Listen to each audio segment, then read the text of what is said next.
Indaga-se: o Supremo é competente para julgar os arruaceiros?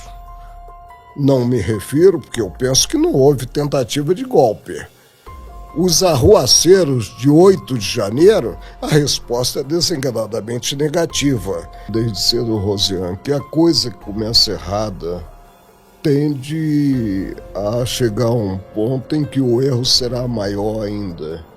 O inquérito começou mal. Começou mal por quê? Porque foi instaurado pela própria vítima, o Supremo. E aí nós sabemos que inquérito é instaurado por provocação da polícia ou provocação do Estado acusador, que é o Ministério Público. Mas ainda, ao invés de partir-se para algo republicano, que é a distribuição do inquérito, pensou-se a dedo o relator, o ministro Alexandre Moraes. E se desconhecendo também que o exemplo vem de cima. A repercussão nos demais patamares do judiciário é péssima. É péssima no que o Supremo, e não há um órgão acima dele para corrigir as decisões que prolata, não dá em si o exemplo em termos de organicidade do direito. Você concorda, Caio? Existe um erro de origem, um vício de origem? Seria esse o termo? Se a gente Eu penso que sim, concordo com o ministro Marco Aurélio. De fato, em 2019, quando se instaurou o inquérito, o à época presidente, o ministro Dias Toffoli, havia invocado um dispositivo do regimento interno do Supremo, que abria a possibilidade de investigação, de abertura de um inquérito, se houvesse algum ilícito nas dependências do tribunal.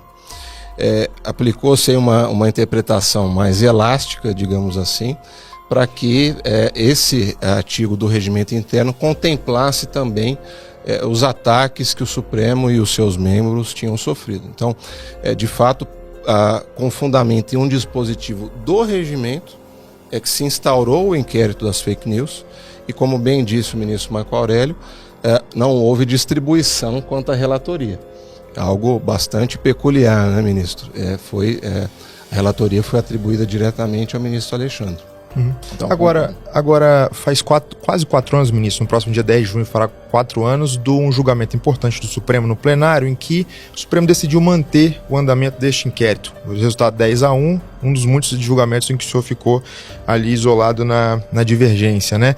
Agora, nesse período de quase 4 anos, o senhor porventura fez algum reexame da concepção que o senhor teve naquela altura, dada a sequência de fatos históricos que observamos aqui no Brasil de lá para cá?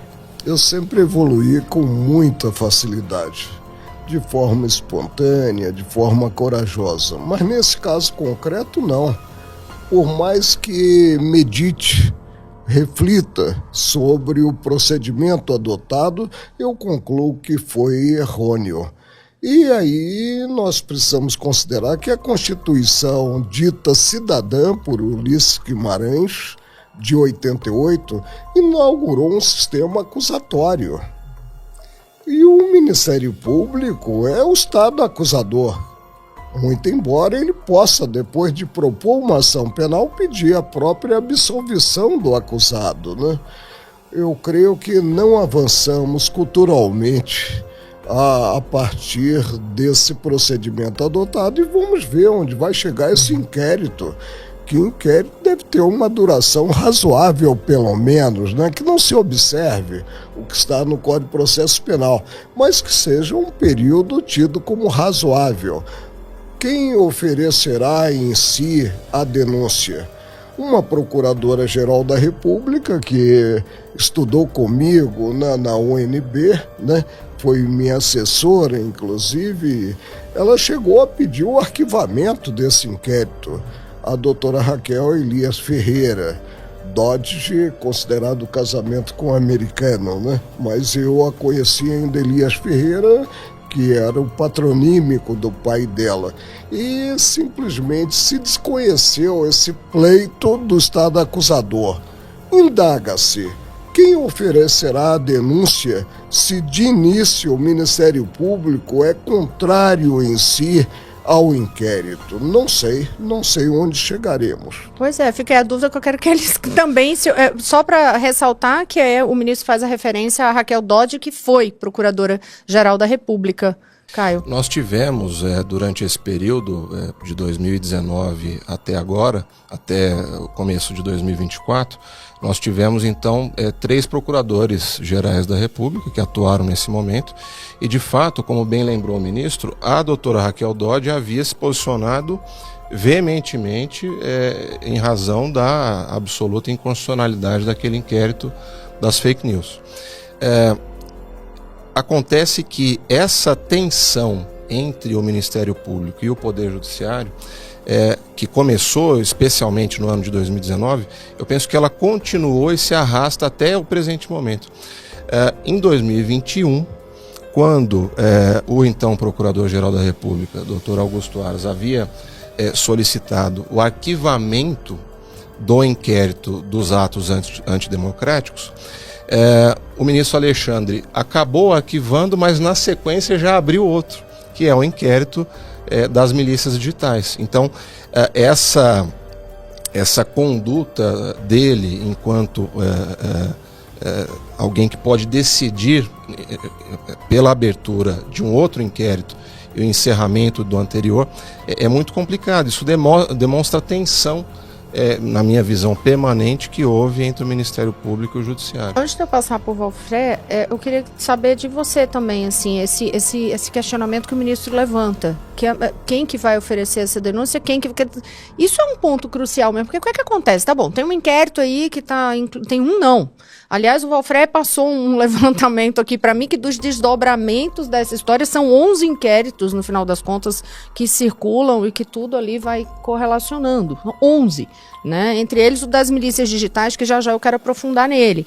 Mas assim, e aí? É um monte de decisão, tem determinação de prisão, mas tem essa questão da origem. É a vítima, é o acusador, é quem julga. E aí, como é que... Eu, sinceramente, estou pensando tecnicamente aí, um professor e o... Fica muito difícil, né? Você que preza a organização em si do direito, né? Agasalhar esse procedimento. E isso é ruim porque o Supremo vai para a vitrine e aí o estilingue funciona. Os ataques são de toda ordem. E o desprestígio para o tribunal é enorme. Vou pegar uma provocação do professor Caio sobre o argumento do ministro Dias Toffoli para abrir esse inquérito, né, com base no regimento interno. Foi um entendimento institucional que perdurou e que manteve o inquérito e outros inquéritos em andamento.